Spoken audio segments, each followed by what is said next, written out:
Nation देख रहे हैं आप। आज से आम लोगों के लिए खुल गया है फूलों का बाग यानी कि मुगल गार्डन। राष्ट्रपति रामनाथ कोविंद ने पत्नी के साथ सबसे पहले बाग का दीदार किया। इस बार मुगल गार्डन में गुलाब के शौकीनों के लिए दीदार करना खास रहेगा क्योंकि इस बार गुलाब की कुल 135 किस्म यहाँ पर मौजूद हैं। तो वहीं ट्यूलिप की संख्या भी 10,000 है जिसकी कुल 8 किस्म आपको देखने को मिलेंगी। इसके अलावा और कई किस्म के फूल आपको यहाँ पर नजर आएंगे और तस्वीरें आप देख रहे हैं जब राष्ट्रपति रामनाथ कोविंद अपनी पत्नी के साथ मुगल गार्डन पहुंचे। तो राष्ट्रपति भवन का मुगल गार्डन एक बार फिर गुलजार है। अगले 1 महीने तक आप मुगल गार्डन की महक का आनंद उठा सकते हैं। मुगल गार्डन में क्या है खास, देखिए हमारी इस खास रिपोर्ट में।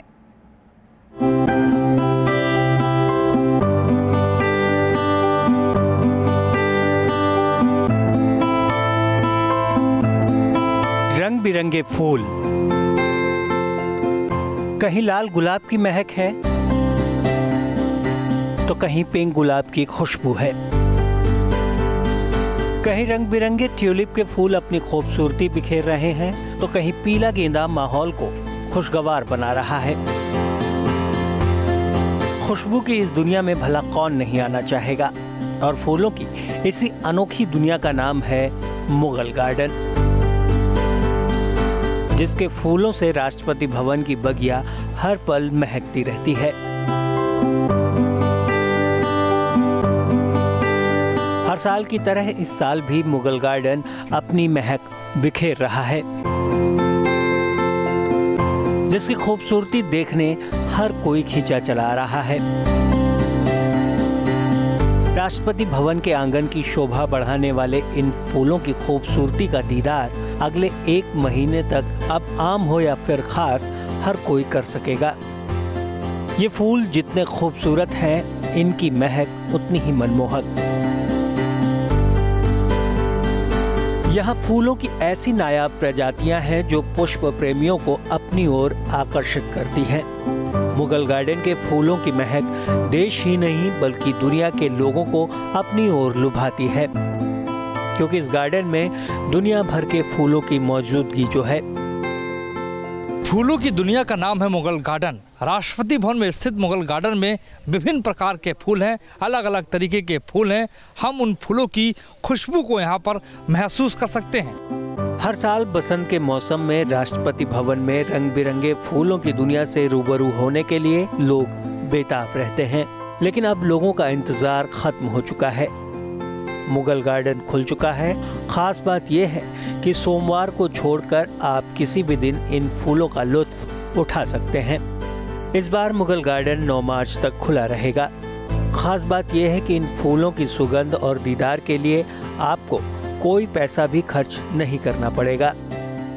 9 मार्च खुला रहेगा सवेरे 9:30 से 4 बजे तक, और केवल सोमवार को बंद रहेगा सफाई के लिए, और 2 मार्च को होली के लिए बंद रहेगा। मुगल गार्डन में आपको देश ही नहीं बल्कि दुनिया के लगभग सभी तरह के फूल मिल जाएंगे जो राष्ट्रपति भवन की बगिया की शोभा बढ़ा रहे हैं।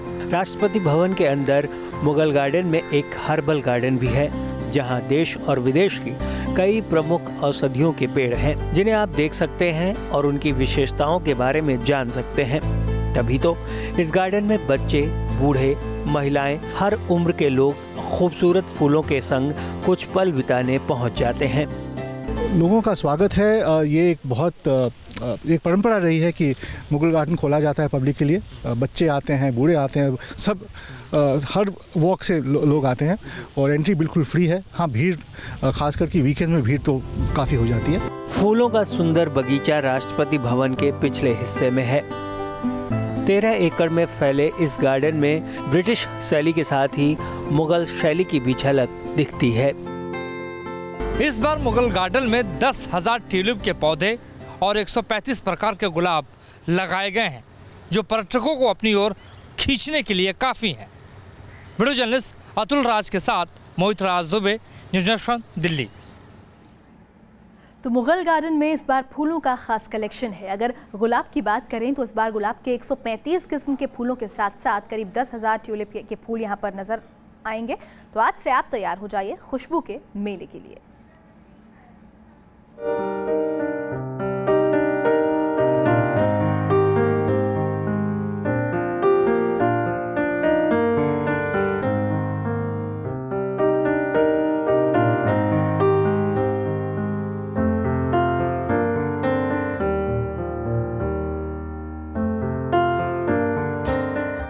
बसंत के मौसम में मुगल गार्डन की छटा देखते ही बनती है, जहां फूलों के कारपेट आपका मन मोह लेंगे। यहाँ ट्यूलिप, मोगरा, मोतिया, रजनीगंधा, बेला, रात की रानी, जूही, चंपा, चमेली जैसे कई फूल देखने को मिलेंगे। लेकिन खास है गुलाब का दीदार। इस बार मुगल गार्डन में आपको देश और दुनिया के 135 किस्म के गुलाब देखने को मिल जाएंगे। गुलाब की शायद ही कोई प्रजाति होगी जो मुगल गार्डन में मौजूद ना हो। यहाँ काले रंग का ओक्लाहोमा गुलाब भी आपको देखने को मिलेगा। यहाँ पे कौन कौन से गुलाब के फूल हैं? जी, ये पासाडोना है। पासाडोना है, ये वैरायटी जो है ये जो काफ़ी अभी ब्लूम में है, काफ़ी जो है इसमें फूल आ रहे हैं कुछ जो है। साथ साथ ही जो है ये है ब्लैक रोज में आता है कि जो है ओक्लाहोमा। अच्छा, काफी ब्लैक से काला गुलाब के बारे में बात हो रही थी कि यहाँ पे काला गुलाब है, तो क्या ओक्लाहोमा काला गुलाब है? उनमें से एक ये वैरायटी काला जो है आप देख रहे हैं कि ये जो है इसका जो है आप वो देखेंगे जो है टेक्सचर, तो ये बिल्कुल एकदम ब्लैक लिए हुए है। आप देखेंगे ब्लैक इसमें जो है प्योर ब्लैक, जो अभी तक प्योर ब्लू बना नहीं है, लेकिन ये आप आगे भी देखेंगे कई जो है इसमें ओक्लाहोमा है, बॉनी नट है और ब्लैक जो है लेडीज है, काफ़ी जो है वैराइटीज हैं जो कि अश्विनी है। इतना ही नहीं, यहाँ आपको ऐसे ऐसे गुलाब नजर आएंगे जो सफेद बर्फ के गुच्छे की तरह नजर आ रहे हैं, इसीलिए इनका नाम भी समर स्नो रखा गया है। ये समर स्नो है। स्नो में जो है समर स्नो जो है ये फ्लोरिबंडाज में आता है, इसमें छोटे फूल आते हैं और समर की तरह से जो है समर स्नो जो कि जैसे गर्मियों में अब जो स्नो जो है आइस होता है उसका व्हाइट कलर में लिए हुए। गुलाब के अलावा मुगल गार्डन में इस बार 10,000 ट्यूलिप की 8 किस्में लगाई गई हैं। साथ ही 70 किस्म के मौसमी फूलों के पौधे, 50 किस्मों की 300 बोनसाई। इतना ही नहीं, यहाँ एक खास हर्बल गार्डन भी है जिसमें 33 जड़ी बूटियां हैं। कहीं बर्फ की मानिंद गुलाब हैं तो कहीं विदेश का लाल गुलाब है। गुलाबों की ये दुनिया वाकई बेहद खास है। देखिए कि समर स्नो अपने आप में अलग तरीके का गुलाब है जो आपको कहीं और दिखाई देगा नहीं, दिखाई देगा सिर्फ राष्ट्रपति भवन में। दूसरी ओर अगर हम देखें तो एक और गुलाब आपको दिखेगा, मोंटेजुमा। मोंटेजुमा जोशी जी कहाँ का है, बता सकते हैं क्या? मोंटेजुमा ये तो जो है इंग्लिश रोज है, ये जो है ये रोज सोसाइटी वो करती है। ये विदेश इंग्लिश गुलाब है, बाहर का गुलाब है। तो ये पूरा इंडिया में, अब तो इंडिया में मल्टीप्लाई हो रहा, सारा यहाँ हो रहा है। हम यहाँ भी राष्ट्रपति भवन में भी तैयार कर सकते हैं और जगह भी तैयार कर सकते हैं। ये काफ़ी अच्छा जो है दिल्ली के लिए बहुत सूटेबल गुलाब है। काफ़ी अच्छा फ्लावरिंग होती है इसमें। मुगल गार्डन में गुलाब के नाम भी काफी रोचक रखे गए हैं, जैसे Mother Teresa, Arjun, Bhim, Raja Ram Mohan, John F Kennedy, Queen Elizabeth, Lincoln, happiness, Jantar Mantar, American heritage. नाम हम नहीं देते, जैसे कि आपने एलिजाबेथ गुलाब के रोज़ के बारे में बात की, तो वो तो रोज़ सोसाइटी नाम देती है, नाम हम नहीं देते। नाम देना भी हम शुरू कर दें तो फिर हमारा काम बढ़ जाएगा। यहाँ दुनिया के जिन देशों के फूल खुशबू बिखेर रहे हैं उनमें बर्ड ऑफ पैराडाइज है जिसे मॉरिशस से लाया गया है, नीदरलैंड का फूल ट्यूलिप्स, ब्राजील का आर्किड्स, फ्रांस का ऑलिव, चीन का फूल वाटर लिली, जापान का चेरी ब्लॉसम और जर्मनी का कोनार्ड एंडेनियोर यहाँ मौजूद है। ये फूल खास किस्म के होते हैं, इसीलिए इनके लिए मेहनत भी कड़ी होती है। साल भर मेहनत करनी पड़ती है तब मुझे जा करके फूल आता है, जो है कि न कि खाली कोई हम लगा दे और उसके बाद पानी डाल दे, पानी हो जाए। काफ़ी जो है गार्डनिंग के लिए बहुत मेहनत करनी पड़ती है। इस साल मुगल गार्डन में कुछ ऐसे पौधे रखे गए हैं जो हवा में मौजूद प्रदूषण को सोख लेते हैं। तो तैयार हो जाइए मुगल गार्डन में लगे इन फूलों की खुशबू के लिए, जो बसंत ऋतु के आगमन का इस्तकबाल कर रहे हैं। वीडियो जर्नलिस्ट अतुल राज के साथ मोहित राज दुबे, न्यूज नेशन, दिल्ली। तो अगर आप मुगल गार्डन देखने जा रहे हैं तो कुछ बातों का ध्यान जरूर रखें, क्योंकि कैमरा और बैग्स जैसी तमाम चीजें आप अंदर नहीं ले जा सकते। इसीलिए आपको कोई असुविधा ना हो, इसके लिए ये सामान ले जाने से बचें।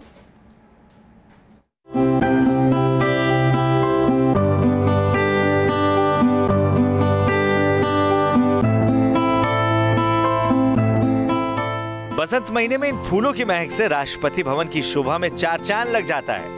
महक ऐसी जो किसी को भी मंत्रमुग्ध कर दे। रंग बिरंगे फूलों की खूबसूरती ऐसी कि लोग इसे देश के कोने कोने से राष्ट्रपति भवन पहुंचकर देखना चाहते हैं। राष्ट्रपति भवन की इस महकती बगिया के दीदार के लिए कोई टिकट तो नहीं लगता, लेकिन हमें कुछ जानकारी जरूर रखनी चाहिए। राष्ट्रपति भवन में एंट्री के लिए कई गेट हैं। मुगल गार्डन जाने के लिए आपको नॉर्थ एवेन्यू के पास बने गेट नंबर 35 से एंट्री लेनी होगी। मुगल गार्डन जाते वक्त अपने साथ वाटर बॉटल ना लेकर चलें। इसके अलावा briefcase, handbag, ladies purse, camera, radio, किसी भी तरह का बॉक्स, छाता और खाने के सामान ले जाने पर पाबंदी है। अगर आप अपने साथ ऐसा कोई भी सामान लेकर जाते हैं तो एंट्री गेट पर इन सामानों को आपको जमा कराना पड़ेगा। मुगल गार्डन देखने आने वालों को कोई असुविधा ना हो, इसके लिए रास्ते में पीने का पानी, शौचालय, मेडिकल सुविधा जैसी तमाम जरूरी चीजों का इंतजाम है। पार्किंग की समस्या से आपको जूझना ना पड़े, इसके लिए बेहतर होगा कि राष्ट्रपति भवन तक पहुँचने के लिए आप पब्लिक ट्रांसपोर्ट का सहारा लें और मुगल गार्डन का सुखद और सुगंधित आनंद उठाएं। Team news nation. तो मुगल गार्डन की खूबसूरती जितनी पुरानी है, उसका इतिहास भी उतना ही पुराना है। आज़ादी से पहले अंग्रेज़ों ने इस गार्डन को बनवाया था, लेकिन आज़ादी के बाद इस गार्डन को एक महीने के लिए आम आदमी के लिए खोलने की परंपरा शुरू हुई, जो आज भी जारी है।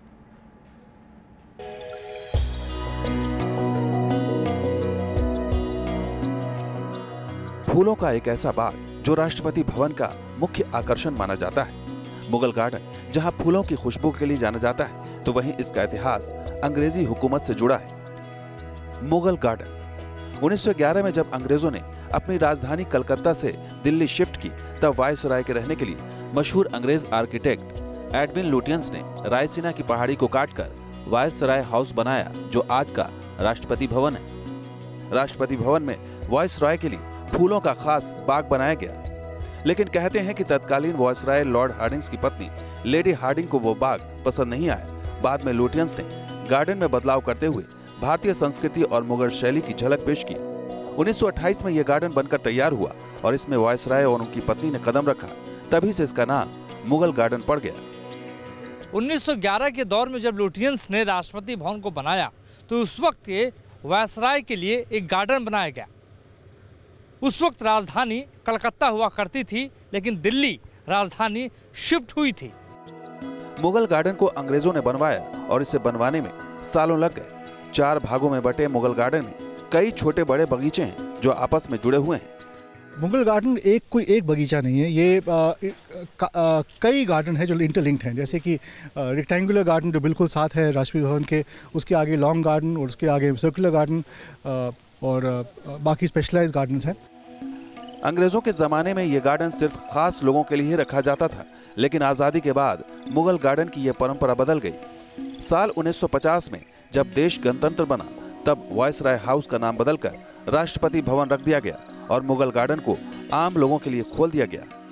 देश के पहले राष्ट्रपति डॉक्टर राजेंद्र प्रसाद ने मुगल गार्डन को जन साधारण के दर्शन के लिए खुलवाया। तब से हर साल वसंत ऋतु की शुरुआत में इस गार्डन को आम लोगों के लिए खोलने की परंपरा जारी है।